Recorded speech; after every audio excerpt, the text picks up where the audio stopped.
When the countdown is the cold open. What's up, guys? Welcome to the Rescue Michigan Sunday night live stream, where I once again promise it will be a short one tonight, knowing it's going to probably not be until we're done. We do have some stories to talk about tonight, mostly international stuff. It's been Trump's foreign policy week, his first foreign visit in his new term. So we'll be talking about his trip to the Middle East, and of course, lots of other crazy stuff going on in the world, from the so-called peace talks between Russia and Ukraine, which I contend are really only talks that are a battle for the goodwill of President Trump himself, to the election in Romania, where allegedly the globalist has defeated the right-wing populist. Simeon is the guy's name. I don't understand, folks. It is only 5 a.m. in Romania on election night. How do they know the results? That doesn't seem possible to me. Like, in this country, which is a far more sophisticated country than Romania, we don't get a result on election night. They take days, if not weeks. Strange. Anyway, we'll be talking about those things, some judicial news, a lousy Supreme Court decision we'll probably dive into. Not much state and local stuff. Just me tonight, by the way. So, and unfortunately, because my guests usually have more state stuff than I do. But no news is good news in the Christopher Schur case. There has been no announcement from the Kent County prosecutor of bringing the charges. So the more time goes by, the better it looks that there won't be a retrial. But in the meantime, yeah, of course, if you can, please still be contacting, getting other folks to contact the Kent County prosecutor's office. Tell them no more criminal trials for Officer Schur. It's done. We've talked about that a number of times on the stream. Jay says, do I have the internal mic selected again? Not again. You know, I was double checking that before the stream started, and I don't even now see my option to choose my.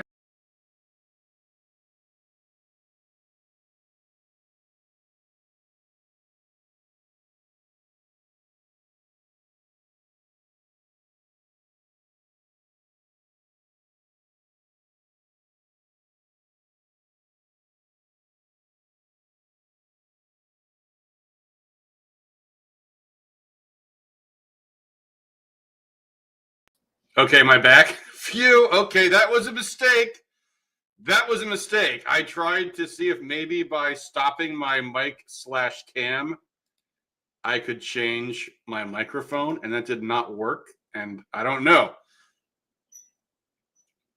Jay says audio sounds echoey, still understandable. Well, I would rather the audio sound good from the start, unlike last week's stream where it took like 30 minutes before I figured it out. Yeah, I'm sorry, guys. I am very sorry. Let me see what I'm doing wrong, if I can figure it out. Where is my option to choose my dang camera? All right, tell you what. I'm going to – no, I'm not going to temporarily remove myself. I'm not doing that again. Why is it not giving me any option to choose my mic? Oh, okay. I figured it out.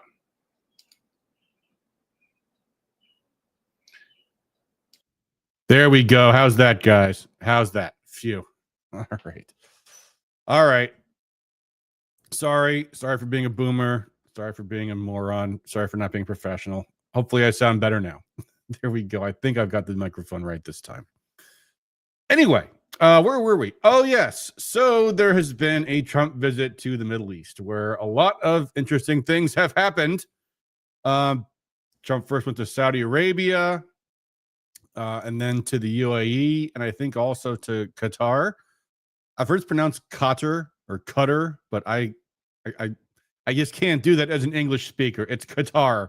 That's how it looks. So anyway, there has been a lot of interesting things. There was an amazing speech that Trump gave in Saudi Arabia. I'll play the clip of that because it was frankly fantastic. Although, you know, I got to say, folks, I prefer to see real action on some of the stuff than just words, but the words were pretty great. So let's watch a moment of that. This is from his speech in Saudi Arabia. Here we go. Flying people in beautiful planes, giving you lectures on how to live and how to govern your own affairs. No, the gleaming marvels of Riyadh and Abu Dhabi were not created by the so-called nation builders, neocons, or liberal nonprofits like those who spent trillions and trillions of dollars failing to develop Kabul, Baghdad, so many other cities. Instead, the birth of a modern Middle East has been brought by the people of the region themselves, the people that are right here, the people that have lived here all their lives, developing your own sovereign countries. So that was, and it's crucial for the rejection of neoconservatism, which is fantastic. And that's what that really was. It was essentially saying all these people that said we're going to nation build in the Middle East, and he specifically said Baghdad and Kabul, which is of course Iraq and Afghanistan, were complete disasters. So a big rejection of the neocon agenda. It should also be said, the fact that Trump chose for his first foreign visit to go to Saudi Arabia and to Dubai instead of to, Europe, typically, where those people that all hate his guts are in charge. Somehow, American leaders love Britain. They love Britain. Trump just did a trade deal with the UK, but, because no one else would. So, okay. All right. Well, great. They'll buy some of our beef and we won't have their increased Range Rover costs, I suppose. Whatever. It is what it is. But, considering the UK sent political operatives to support Kamala Harris in the last election, I'm glad he's snubbing them. I hope he continues to snub them in these Russia talks. We'll talk about that in a second. But anyway, all that being said, there was, of course, this other little moment which I just can't get over, folks. And I know people are going to say that I'm being too harsh on Trump for this, but Trump didn't just shake hands with this Al-Qaeda terrorist who is now running the failed state of Syria. He had some amazing things to say about the guy. He said, well, here, let's play the clip. Here is what Trump said about this guy, Ahmed al-Shara, aka Mohammed al-Jalani. He has two names for some reason. Here's what Trump said about this guy. How did you find the Syrian president? Right. I think very good. Young, attractive guy, tough guy. Great. Young, attractive, tough. Strong pass. Strong pass Fighter. Does that worry you at all? He's got a real shot at pulling it together. I spoke with President Erdogan, who I'm very friendly with him.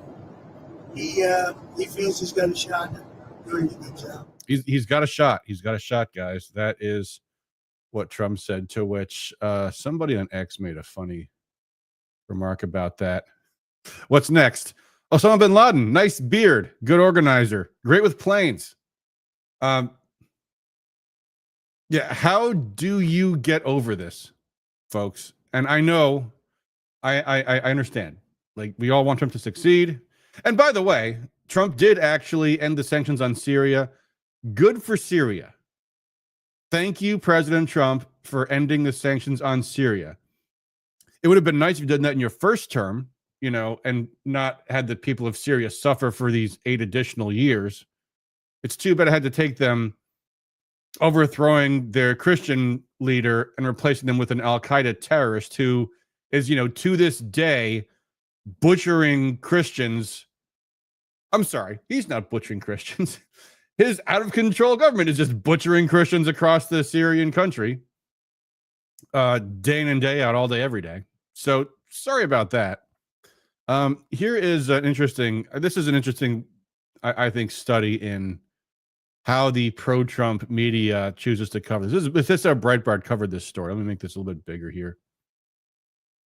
And Breitbart has a problem because on one hand, they support Trump, as probably most of you guys do. And, again, I want Trump to succeed. I don't know how you square this with receiving and praising and shaking hands with a jihadi who, as recently as a year ago, had a $10 million bounty on his head for acts of terrorism. Which, by the way, why would that be? Why? In fact, let me go to this first.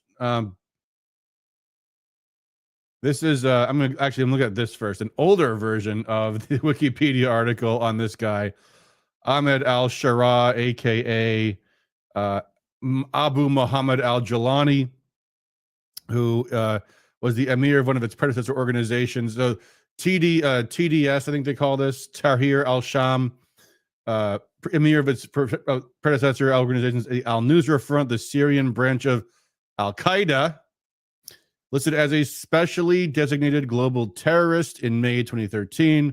The original bounty was $5 million, then got raised to $10 million. And so here's his story. Here's his story. He was born in Saudi Arabia, like the 9/11 hijackers, oddly, where Trump just was. Moved to Iraq to fight American troops. After the invasion of Iraq, he quickly rose through the ranks of Al-Qaeda and was reportedly a close associate of its leader, Abu Musab al-Zarqawi. He later claimed he didn't have a relationship in an interview with Frontline. Okay, well, there you go. He was later imprisoned and then released and joined with Abu Bakr al-Baghdadi, head of the Islamic State of Iraq. Oh, you mean ISIS? Like ISIS, aka ISIL, you know? ISIS, you know? So he was this Al-Qaeda terrorist in Syria. Like for all of the Al-Qaeda organizations and their child organizations. So first Al-Qaeda, and then ISIS, and then Al-Nusra, and then TDS or whatever it was. What's it called? Sorry, I'm not on my terrorist organization names here. Tahrir al-Sham, they call themselves. Yes. Anyway, she was involved with these other terrorists. You think this guy killed any Americans, by the way? You think any Americans have suffered and died at the hands of this guy?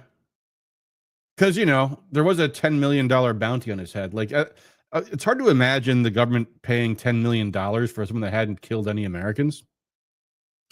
Anyway, so here's how Breitbart covers Trump's meeting with Syria's jihadi president, offers drop sanctions and normal relations. Again, I'm glad the people of Syria are in better shape for the dropping of the sanctions, to the extent they can be, by the way. I mean, some of the sanctions were executive orders, but some of them were made by Congress that probably can't just do away with. But I did see today that I guess Syria has been brought back into the SWIFT payment system. So they are officially in at least one category being treated better than Russia is by the United States.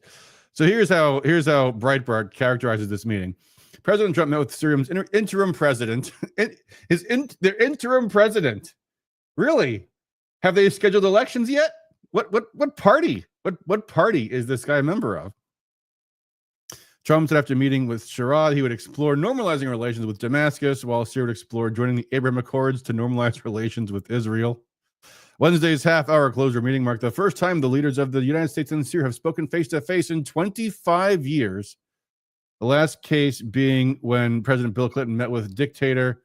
This is Breitbart saying this. I'm not calling. I don't know anything about Hafez al-Assad. Maybe he is. Not Bashar. Presumably that's his father or something. It was a major icebreaking moment for Shara, who was desperate to lift crippling Western sanctions that were imposed against the regime he overthrew in December 2024. The meeting appeared to be everything Shara could have hoped for. After it was over, Trump spoke highly, and there's, of course, what we just saw. He led a charge, and he's pretty amazing. Yes, he overthrew the government and led the local branch of Al-Qaeda to carry out butchery across the Syrian countryside. Great for him. His outreach to Trump's outreach to Damascus, especially if he can get Syria into the Abraham Accords. Oh, that's it. Oh, okay. So maybe that's what this is all about. Because Assad was supporting the Gazans, and this guy who is a member of Al-Qaeda. But maybe it's not really, maybe it's not about radical Islam at all, is it? Maybe it's about money. I think that's what it's about. Isn't that weird? How there's these radical Islamic terrorist organizations and they never attack America or Israel. I mean, okay, Al-Qaeda did attack America that one time. That was a while ago. But now let's normalize relations with Israel. Anyway, the political geography surrounding Israel will be dramatically changed if Syria became friendly, cutting off Iran from its terrorist proxy Hezbollah in Lebanon. Trump's play is also politically risky. Shira is indeed a fighter. He used to be a fighter for Al-Qaeda and the Islamic State under the terrorist alias Abu Muhammad al-Jolani. His insurgent that he was called al-Jolani like 6 months ago. 6 months ago.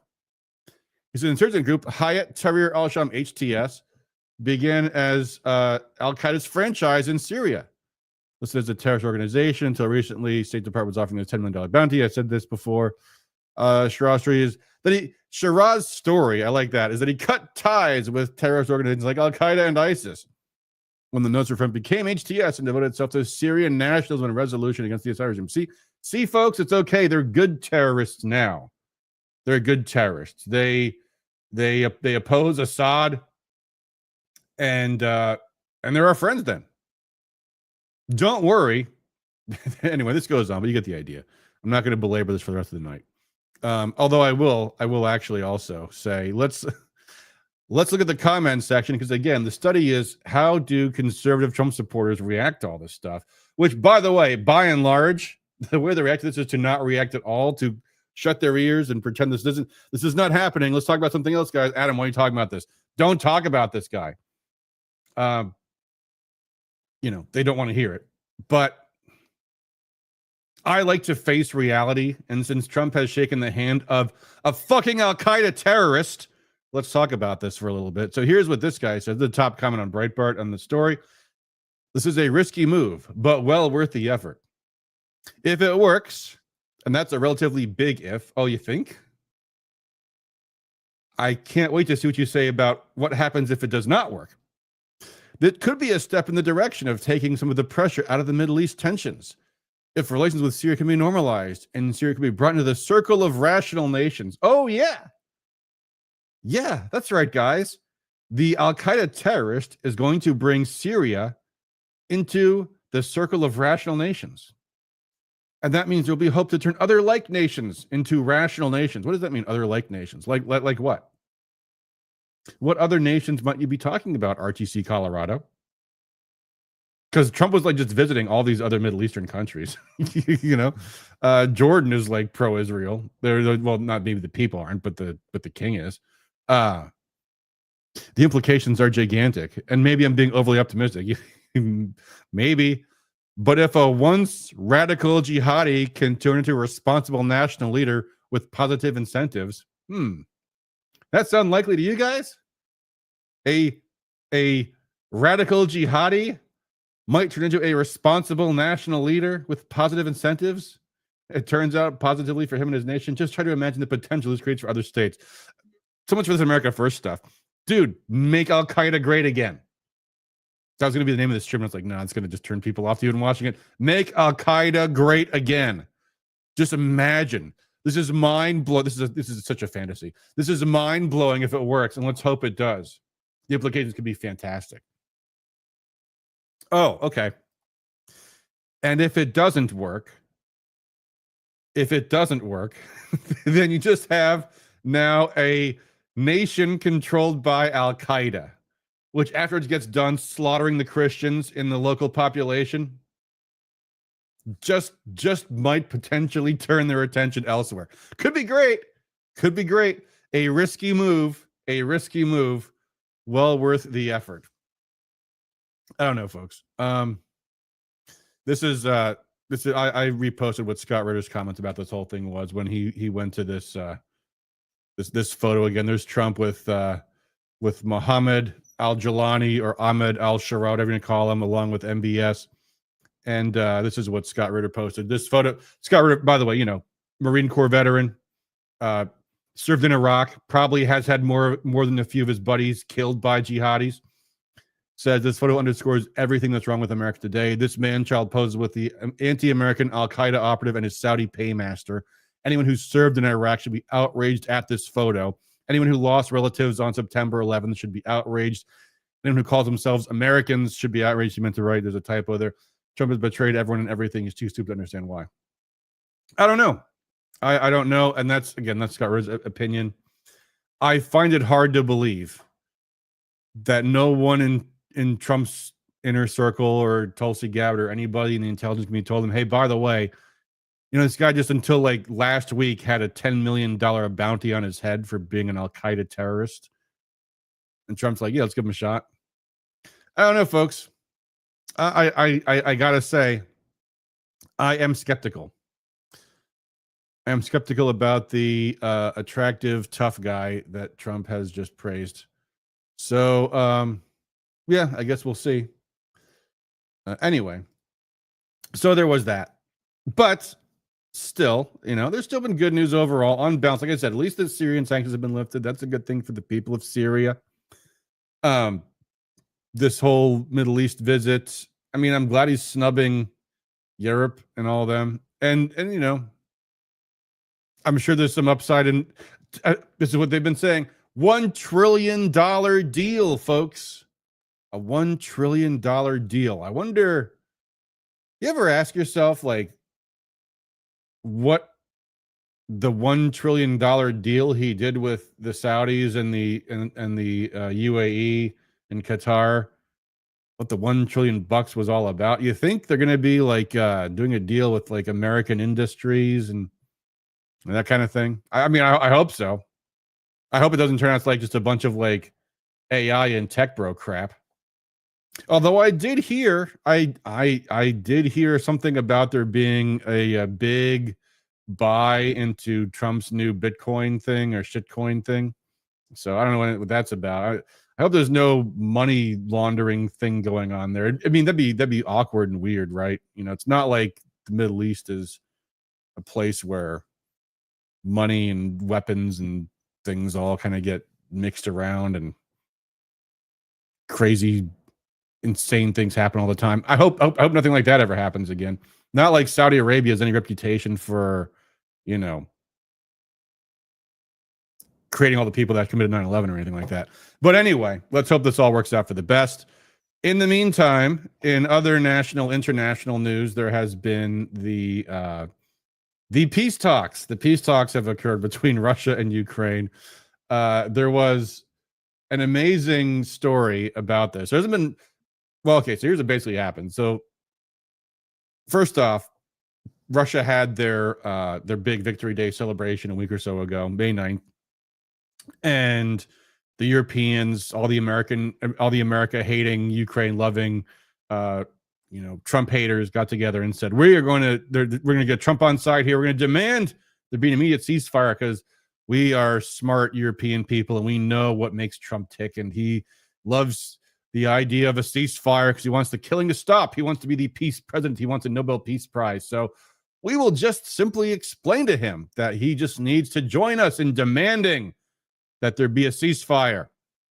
And then if they don't get a ceasefire, then we'll just sanction the shit out of Russia and he'll be stuck in the quagmire of Ukraine forever.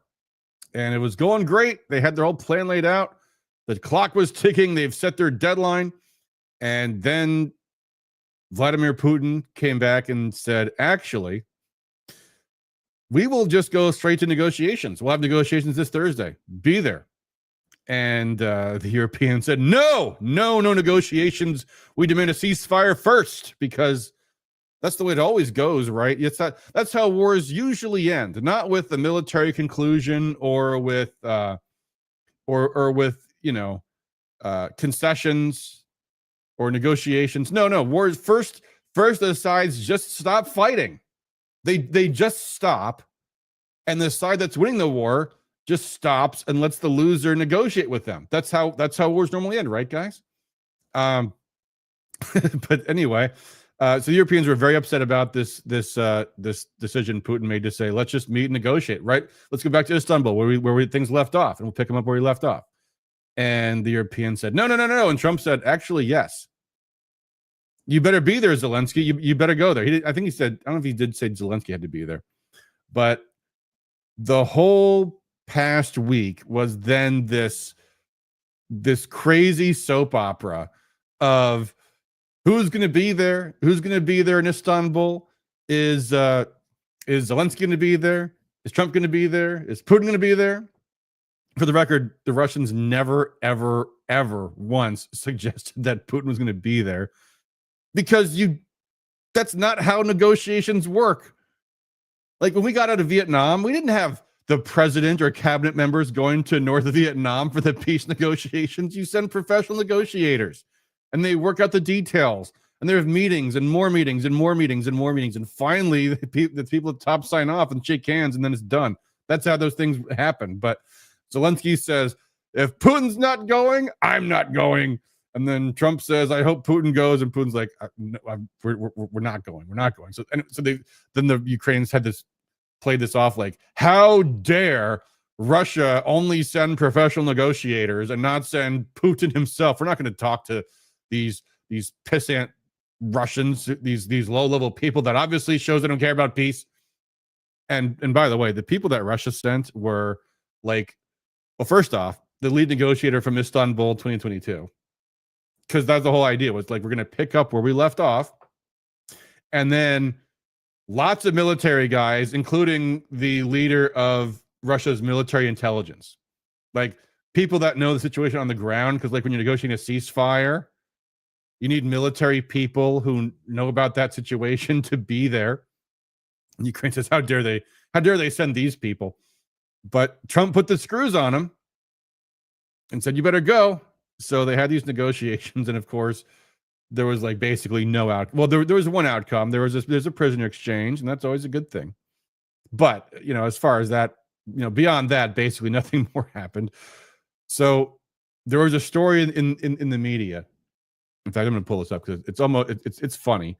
There was a story that came out in the news media, because the Ukrainians immediately went all to the national media and the international media, and were going out and saying the Russians threatened them, and they said that if we don't get to some kind of negotiations with these talks, which, by the way, the Russians were absolutely firm. They're like, we will not have any ceasefire until the Ukrainian military is out of the 4 regions that are ours now, plus Crimea also, which has been ours for 10 years. And so anyway, so Russia, allegedly, according to Ukraine, the Russians said, if you don't agree to our terms in these negotiations, next time it won't be 4 regions, it'll be 5. So that's when this person, who is a reporter, says she talked to her sources in Istanbul and asked the Russian side how it really went down. They said, we didn't say 5, we said 8. We said 8 regions. So in other words, if Ukraine doesn't sue for peace now, the next time there's a peace negotiation, there will be 4 more Ukrainian territories that will become part of Russia, which probably will be from the same mechanism. There'd be elections and they'd vote to join Russia, because why wouldn't they? What might those be? Almost certainly Sumy, because that's already been occupied by Russia. Probably Kharkov. The second largest city in Ukraine is in Kharkov. Possibly Odessa, which if Ukraine loses will make them landlocked. I don't know. Dnipropetrovsk, another big city. Who knows? Who knows? Russia is playing hardball. That is the takeaway. So now Trump has now really gone out and said, we need to talk to Putin. I need to talk to Putin. I need to talk to Putin. This has to be resolved. This won't be resolved by these peace talks. It must be resolved by me. So how will that go, folks? Let's kind of war game this a little bit here, because I can tell you, maybe Trump thinks that he is going to sweet talk Putin or pressure Putin into ending the war, into a ceasefire. And I doubt that's going to work. I don't know what Trump knows about the war. I don't know how he's been advised. I don't know who's been listening to. Has he been listening to Tulsi Gabbard and serious people, or has he been listening to jokers and idiots like Mike Waltz and Keith Kellogg? Because we just had this another big foreign policy thing. There's a big dust up in India and Pakistan. We can talk about that in a second. But Trump came out of that and said, I ended that war by just threatening them. I just said, there's going to be a war. We're not going to do business with you if this war goes on. And they're like, and they just capitulated. That was what Trump said. Trump said, yeah, I told India and Pakistan, I will not do business with you if you don't end this war. And it ended. So clearly my threats worked. If he thinks that will work with Russia, I think he will find out he has been mistaken. We'll see. I don't think Russia is going to put aside the blood of tens of thousands of Russian troops, to allow a ceasefire that allows NATO to flood more weapons into Ukraine and undo everything they've been fighting for. I don't think it's going to happen. So what will likely happen if Trump makes the same exact demands that Keith Kellogg's been making and Marco Rubio's been making? He's going to get the same result. And again, then what? I've said this before. I will say it again. The name of the game is pin Ukraine's loss on Trump. That's what the game is all about. And all these European jackoffs have figured out that there's not going to be a military victory in the cards for Ukraine. They can either A, get the United States into Ukraine as a belligerent, like direct World War III level stuff, or the next best thing from their perspective is let Trump take the blame for it.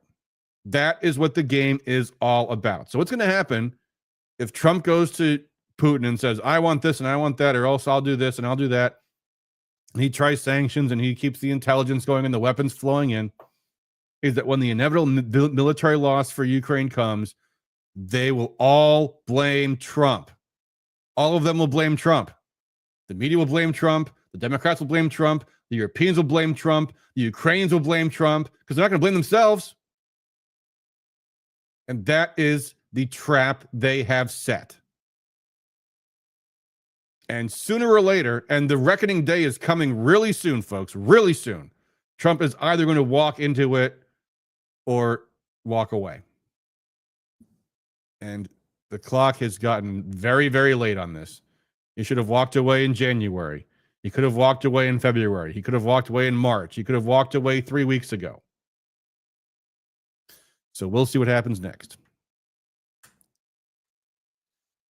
Hopefully, Trump comes home and starts dealing with some other bullshit he's got to deal with, including this incredible Supreme Court decision in favor of the illegal criminal terrorist aliens, the gangbangers, the Tren de Agua, and the MS-13, of course.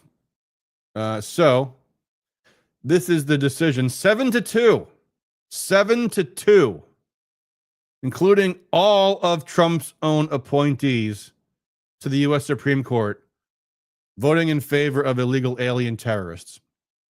I think I'll start with going to the dissent from Alito and Thomas, because it's much better, frankly. And there's also been some equivocation from Kavanaugh. We can look at that too. But this is the line in the sand. And again, I don't know.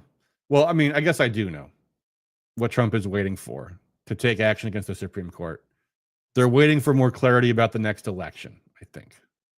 Because you had this whole, I'm just talking about this whole Russia-Ukraine thing. What else happened in this whole debacle was, guess who else was hanging out with the neocons, with the Europeans, and with Zelensky?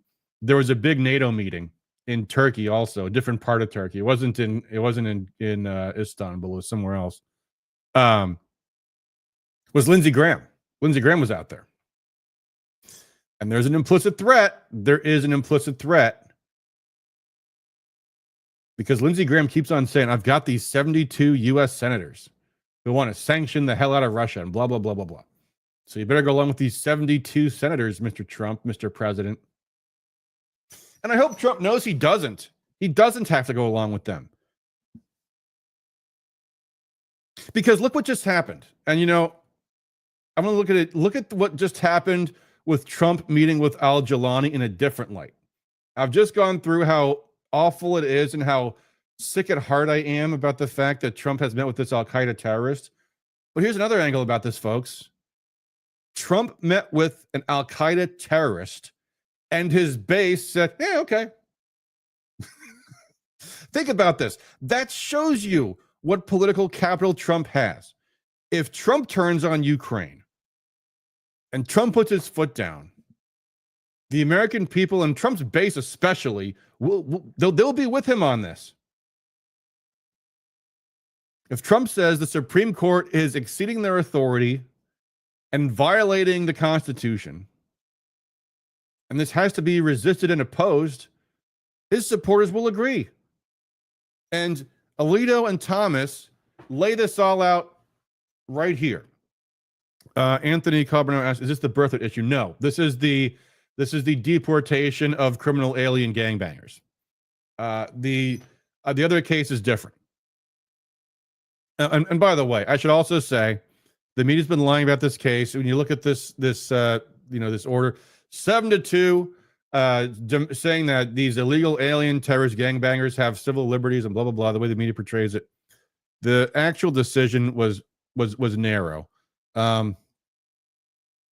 Here's what they say. Let me go to, it's on, I think it's on this page here. Maybe the page before.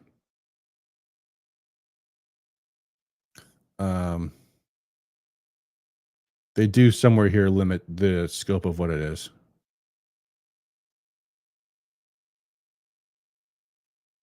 Yeah, here we go. To be clear, we decide today only that the detainees, the Tren de Agua members, are entitled to more notice than was given on April 18th. So these courts have all been extremely vague about how much notice they are given. And apparently, if I recall, I thought it was 3 weeks that they were given, which seems like a lot, actually. And we grant temporary injunctive relief to preserve our jurisdiction while the question of what notice is due is adjudicated. Interesting.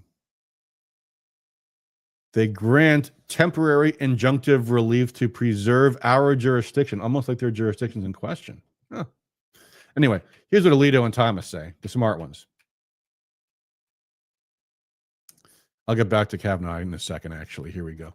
Alito, with whom Justice Thomas joins. I cannot join the decision of this court. First and most important, we lack the jurisdiction and therefore have no authority to issue any relief. Second, even if we had such authority, the applicants have not satisfied the requirements for the issuance of injunctive relief pendent appellate review. Okay, so a couple of legal buzzwords here. Injunctive relief is when the court tells you stop doing what you're doing, i.e. deporting criminal terrorist aliens. Pending appellate review means that this case has to be first decided from the lower courts, then the appeals court, then the U.S. Supreme Court. Although the plaintiffs in this case somehow just managed to magically skip the appeals court, and that's apparently okay. So here's what they say. First off, jurisdiction is the power to declare the law, and without jurisdiction, a court cannot proceed at all. So if you're outside the scope of what a court is allowed to rule upon, then the court can't do anything. So the Article 3 branch, the judicial branch, cannot infringe upon what the Constitution gives the president sole and exclusive power over. That's why there's this expression, you can't legislate from the bench. So in order for us to do anything in this matter, we must assure ourselves we have jurisdiction. The court's theory of jurisdiction, meaning the majority, meaning the Democrats plus the 3 Trump appointees plus John Roberts, embarrassingly. Under U.S. Code, we have jurisdiction to review a case that is properly before one of the federal courts of appeals. This case was probably before the Court of Appeals for the Fifth Circuit because 2 habeas petitioners AARP, and WMM. That's not the American Association of Retired Persons. That's a Trandagua terrorist. Took an appeal from a district court that refused to issue an injunction. Although the district court never actually issued such an order or said that it would do so, the district court denied injunctive relief by failing to act under circumstances where prompt intervention was urgently needed. So what they're saying here is that even though we didn't issue the order saying that you can't keep deporting these people, because they're going to be deported if we don't, then this case is like an emergency, basically. This theory rests on a mischaracterization of what happened at the district court. I don't dispute the district court's failure to act expeditiously may, in some circumstances, have the practical effect of refusing an injunction and thus entitle a party to take an interlocutory appeal. Interlocutory appeal means the appeal is being decided on before the case has been resolved. Like normally, if you are like done wrong in a criminal trial, you lose in the criminal trial and then you appeal. And appeals courts rarely ever take an appeal while the matter is still pending. The theory is usually you can be relieved somehow after the court has already gone through everything, because you know, if you're in a criminal, like let's say it's a criminal trial and it's a question about whether or not a piece of evidence was constitutionally brought before the jury, say something like that. Well, you might win anyway, and then it wouldn't matter, and therefore the appeals court wouldn't have to worry about it. So they often don't take appeals up while the trial is still going on because they, you know, there's all kinds of practical considerations at play. So they say, let's let the process play out, and then if something is wrong, then we can go back and look at it and fix it. Basically what that means. So interlocutory appeals means no, we intervene while the case is still pending, which is ordinarily very, very unusual, except of course when it applies to radical left-wing activist judges infringing upon the rights of the Trump administration to carry out the constitutional directives given to them by the American people when they were elected. You know, that kind of thing. Anyway, so getting back to what they say here, that principle does not apply here where A, the district court had no good reason to think that either of these two foreign gangbanger terrorists were in imminent danger of removal, because actually the district court said they weren't. B, the record at that time contained only sketchy evidence about any imminent threat to members of the class of alien detainees they sought to have certified. So this is, again, backstory to this case was the ACLU claimed that they had what they called a putative, I don't think they called it, I think the opposing side called it, a putative class, meaning anybody the Trump administration might deport who might be adjudicated criminal aliens, members of a terrorist gang, you know, like Kilmar, Abrego Garcia, that, you know, people like that, but also everybody else that's being deported, which are not a class of one type of person, right? There's a difference between a campus college protester who is a lawful permanent resident versus a adjudicated member of a criminal organization that's now been designated a terrorist organization. Like different types of people, not a singular class. Now, ACLU said, "Oh no, let's make them all one class of people. All of them can't be deported." Anyway, so that's what that's in reference to. C, again, this is all does not apply here. So they're saying this is what happened in this case. The court took the entirely reasonable position that it would wait for the government to respond to the applicant's request for a temporary restraining order before acting. D, the court set a very short deadline. Literally, it was like 8 hours from now. Like court decision at 9 p.m. I want a decision. I want a brief by 9 a.m. Like it was that bad. It was like 12 hours. It was crazy. And E, the court was diligently working on the difficult issue presented by the applicant's request for relief for themselves and the members of the putative class. Well, here we go. 14 hours and 8 minutes. Literally 5 p.m. to 9 a.m. The court asserts that the district court failed to act for 14 hours and 28 minutes, but that is misleading. Here's what actually happened.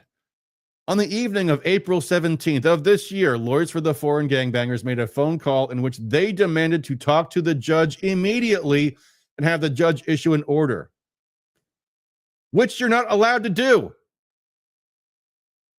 That's called, as they say here, right here, as the district court has since correctly noted, judges are generally not permitted to consider such ex parte communications, meaning you can't just call up a judge and whine at them and demand an order, because that's not fair to the other side. You have to have a hearing in which the other side gets to respond. And then there's got to be time for the judge to consider all the law and the facts and everything. You can't just say, Judge, I need an injunction right now. So anyway, see these rules of federal procedure and blah, blah, blah. So the judge issued an electronic order admonishing the attorneys, stating that to the extent either party demands emergency relief, it may file a motion to do so. If an emergency motion is filed, the opposing party shall have 24 hours to file a response. So the judge had to tell the radical left-wing ACLU people, you can't do this. By the way, what do you think happened in Judge Boasberg's courtroom in his cases with the Kilmar Abrego Garcia case? You think when the ACLU contacted him, or I'm sorry, that was Paula Zenas's courtroom, whatever, all these crazy left-wing lunatic judges, do you think that when the ACLU lawyers contact them at home and demand an order from them, that they will actually take the time to say, no, you can't do this, and by the way, I'm making a record of the fact that you tried to contact me to get this order out of me? No, of course not. And by the way, why do you think the ACLU thought it was appropriate to contact the judge directly to ask for this order? Because that's what they're used to doing. That's what they're used to getting away with. Thus, when the attorneys for AARP and WMM filed their renewed motion for a temporary restraining order at 12:34 a.m. on April 18th, they were fully aware that the district court intended to give the government 24 hours to file a response. But in that motion, the attorney said nothing about a plan to appeal if the district court elected to wait in that response.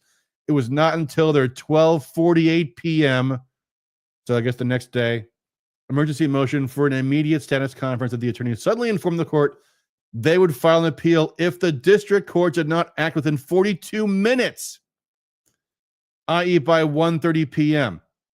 The attorneys then filed their appeal at 3:02 p.m., just 133 minutes after they put the district court on notice that they would seek appellate relief. Folks, courts usually take months to do anything. Yeah, Carl says they are probably used to pushing the envelope and feigning ignorance if they're caught. Exactly. Anthony says, so this issue is about letting detainees go and be given future court dates. I'm not exactly sure what this is about. What this is about is the ACLU filed this motion demanding, as they're saying, like literally, you have 10 minutes, not 10 minutes, I'm sorry, a full 42 minutes to respond to our emergency motion to stop the deportation of these illegal aliens who were under no immediate threat of being deported, by the way. Like governor already said, we're going to wait and let this all play out. They skipped over the Court of Appeals and went straight to the U.S. Supreme Court, where these judges, incredibly, just allowed the ACLU to continue to do this. So extreme abuse of the judicial process in service of extreme suppression of the Trump administration being allowed to carry out its constitutional duty to enforce the laws of the United States. So faced with the applicant's extraordinary demand, the district court proceeded in an entirely reasonable manner. The court, meaning the seven judges, the seven justices, characterized the district court's behavior during the period in question as inaction. But that's not fair. The judge has noted he was working with utmost diligence to resolve these important and complicated issues presented by the motion as quickly as possible. Yeah, 42 minutes? You think that's maybe a little bit of a short deadline? The judge explained that he had not yet ruled because he could not shirk his responsibility to decide complicated issues of law without at least some opportunity to review the pleadings and attachments to get thoughtful responses from the parties. And the judge was prepared to issue an order as soon as practicable after the government filed its response shortly after midnight, if not sooner. We should commend this careful approach, not criticize it. In the past few months alone, we have vacated or stayed district court orders issued by radical activist judges that granted temporary injunctive relief without adequate consideration of the relevant issues. See this one and this one.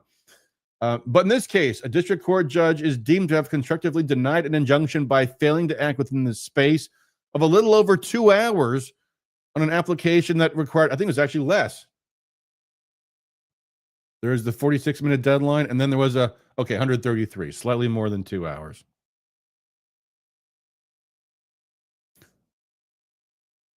On an application that required consideration of important and difficult questions, and that was supported by factual submissions that, as I'll explain below, were very weak. I cannot agree the district court's failure to act amounted to a construction denial. So there's all this reason why the procedural grounds were so bad. But more importantly,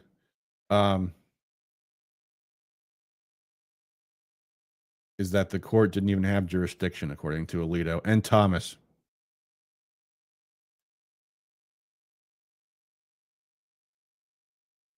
Also, likelihood of success problem. I'm not going to read this thing word for word. Anyway, yeah, I don't know if I'm going to read this whole thing word for word, guys. We've gone through a bunch of this already. Let me see if there's any comment here I can just catch by scanning, talking about the issues with jurisdiction, because that's another big problem. Well, anyway, their lack of jurisdiction stems from the fact that an appeals court never even heard this.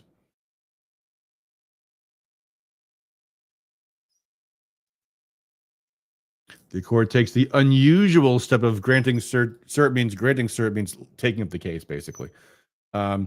Summarily vacating the judgment below, dismissing the applicant's appeal, and remaining the case of the Court of Appeals with directions regarding the issues the court should address. We have said more times than I care to remember, we are a court of review, not first view, meaning they needed to take this case to the Court of Appeals, not jump to the U.S. Supreme Court. So, therefore, they respectfully dissent. I would be less than respectful, in my personal opinion. So that's what the smart judges said. There's also this, I'm going to call it excuse making from Justice Kavanaugh here, who says this. The injunction simply ensures the judiciary can decide whether these Venezuelan detainees may be lawfully removed under the Alien Enemies Act before they are in fact removed. The underlying legal questions the courts may need to decide before the removals occur include whether the alien, and again, this is all completely wrong because the government had already said we will not deport them until these issues get resolved. One, whether the Alien Enemies Act, as distinct from the ordinary removal process under the Immigration and Nationality Act, authorizes removal of these detainees, and two, if so, what notice is due. So then he says, we agree about the urgency and importance of these legal questions. So therefore, circumstances call for a prompt final solution, which can likely be provided only by this court. At this juncture, I prefer not to remand to lower courts and put off this court's final order. So what he's basically saying is, it's okay that we just skipped the Court of Appeals and went right to the Supreme Court this time. Like, do you think that's not going to be abused every single time a left-wing activist doesn't like what they might hear from the Court of Appeals? Just go to the U.S. Supreme Court. Just go to the U.S. Supreme Court. Like, it's ridiculous. But there you go.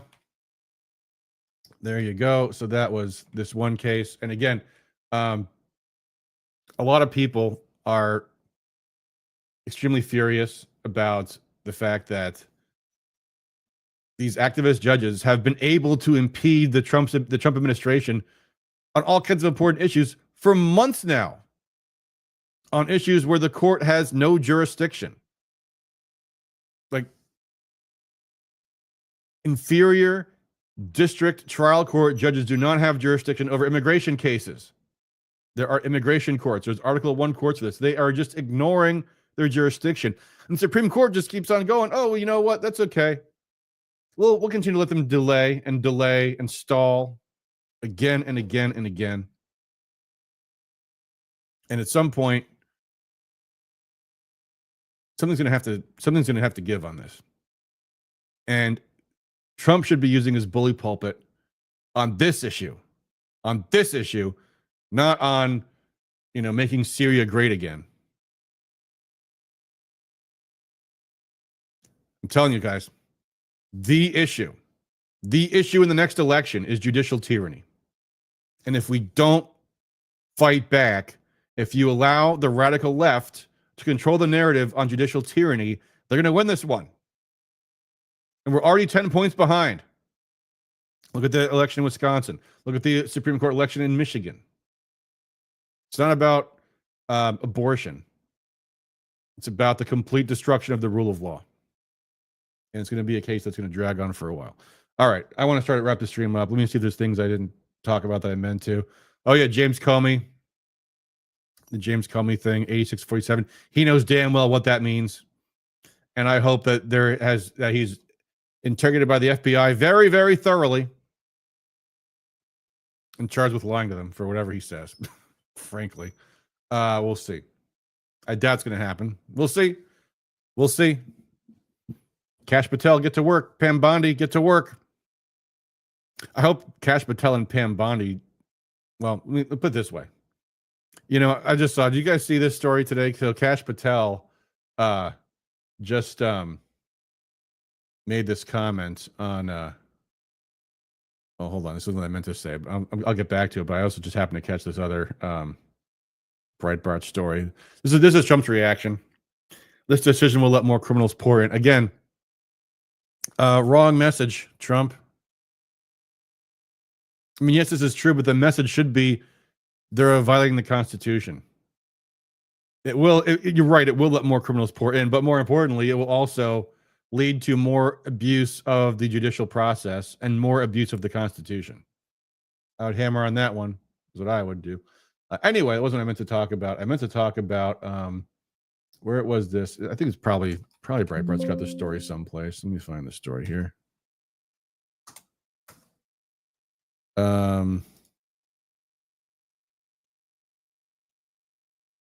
Well, anyway, so none of these stories. But Kash Patel just came out. He did a whole big story about Russiagate. He did some interview with, I think it was Brett Baer or someone on Fox News or something.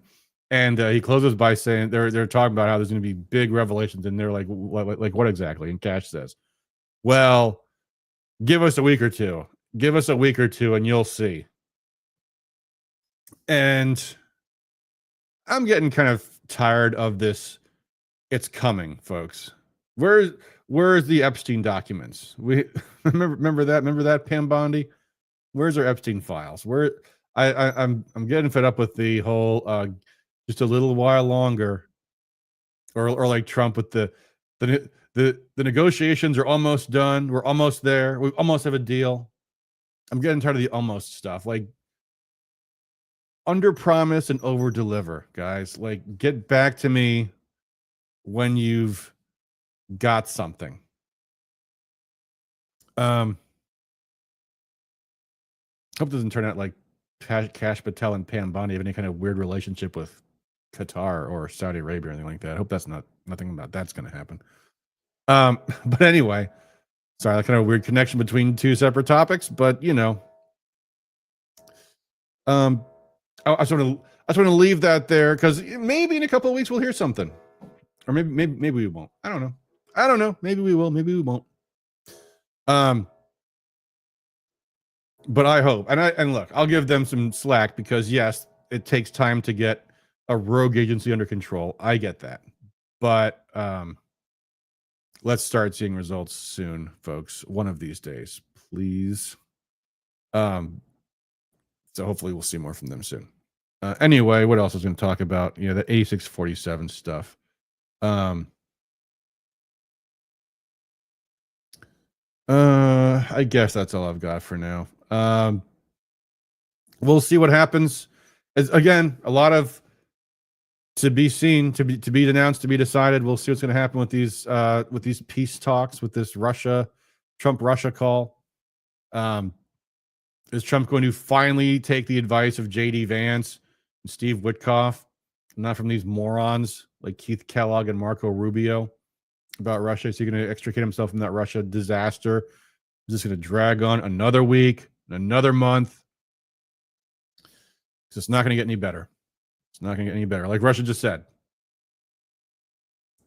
it's 4 territories now. Soon it might be 8. And when that happens, what's Trump going to do then? His ability to walk away gets further and further and further away with every passing week. I saw a comment someone posted on some pro-Russian site talking about Trump's talks with Russia, Ukraine continue post. Remember that came up a couple weeks ago? And they said, keep ignoring, Donnie, that Russia has repeatedly said it's either a permanent peace or nothing.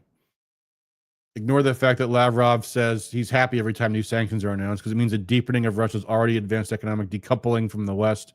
Keep ignoring the fact that the cocaine clown in Kiev can't honor a 24-hour ceasefire, let alone a 30-day ceasefire. Slap as many sanctions on Russia as you want. Go for the 16th, 17th, 19th, 20th package. Go for the billionth for all we care. That's their attitude. So there is no economic pressure to be brought to bear. It's just a matter of when will Trump make up his dang mind. I hope it's going to be soon. I hope it will be soon. All right, guys, that will do it for us for this week. I promise next week a more Michigan-centric stream. In fact, we might have a special guest coming on next week, but we'll talk more about that. Like I say, I under-promise. So if we have a special guest next Sunday, I won't announce it until it's confirmed. You see how that works? So maybe we'll talk more about Michigan next week, and hopefully we'll have some good news, maybe some brighter things Trump has done in the meantime. So, all right, folks, that will do it for us for tonight. Please hit the like button if you like the content. That does help. And until next time, thanks as always for all you guys do for liberty. Until then, peace.